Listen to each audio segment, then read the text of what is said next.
We're delighted to be here and very happy to be invited to be part of a discussion which I suppose that word architecture is at the centre of, I hope. Shadowland microsites, and you can read about it there on the panel.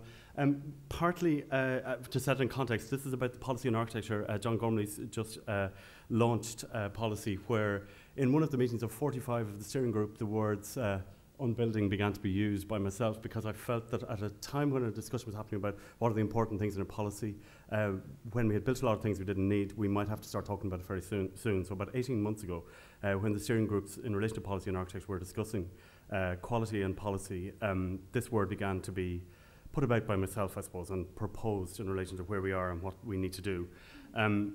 You can read about unbuilding on our website, but basically there's an unbuilding assessment methodology which I would propose for every single plot of land in the country in order to really arrive at the real values of all the sites. Every plot of land, that's the stuff on your deed map or inside the red line, location, use, density, performance and quality should be assessed in order to bring us to some real version of what is actually going to happen when we decide what value means. And obviously as an architect, I think quality, the last one, is the most important. It operates across all of the scales, including this one. I think UCD should be on the Guinness lands. That's a fairly large scale. We think the university's in the wrong place, it should be somewhere else. It actually applies, I often use another opposite example. Yvonne Farrell said in a lecture in Limerick about a year ago that sometimes you employ an architect and you think they're going to build something at the back of your house. They might just suggest removing the wall between two rooms. That's a version of unbuilding that gives added value in design terms. At what level should we approach it? I'd argue community. That's a map of every single parish in the country. If we start to talk together again at the level of parish or community, then maybe we can find solutions for those places first, and then by collecting them all up together and being on an island of this unique, bizarre jurisdiction, and the fact that we all know each other or are related to each other means that we can find solutions at that level first.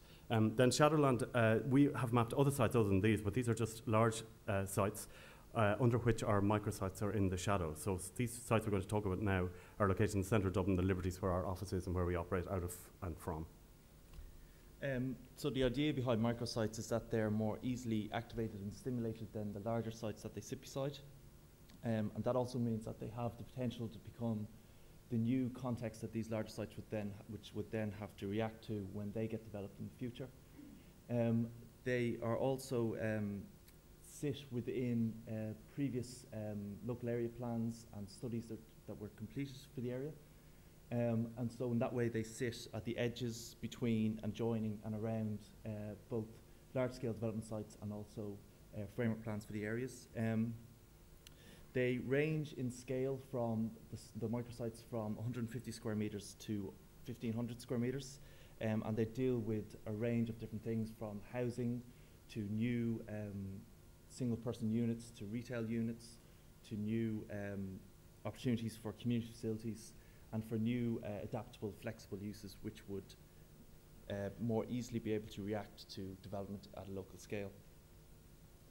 The first of these is an idea beside Infirmary Road, between O'Devney Gardens and Infirmary Road site. It's for a new street edge to be built on the model of the artisans' dwellings, which would provide a new street edge, family housing, community facilities, shop fronts, which would be more quickly developed than the adjoining sites around them.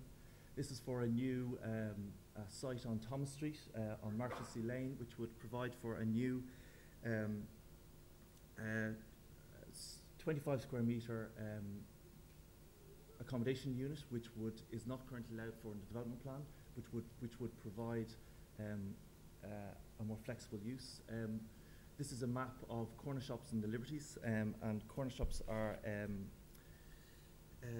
built on the existing pattern of the area and would provide for urban legibility and security, and work on the fabric that's already there. The next proposal is for a reality bar, which would be on the corner near Guinness's. It would be a street level bar. It would be opposite an existing bar. It would build on current uses in the area and allow for local need, and could also allow for to see development in the adjoining Grankill Harbour and curved building, which sits opposite. The next proposal is for a micro hotel, which also on Guinness's lands, but which would provide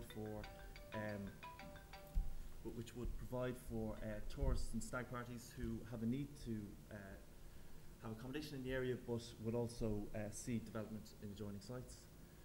This is proposal to reinstate a part of the historic spur which used to go to Grand Canal Harbour from the Grand Canal.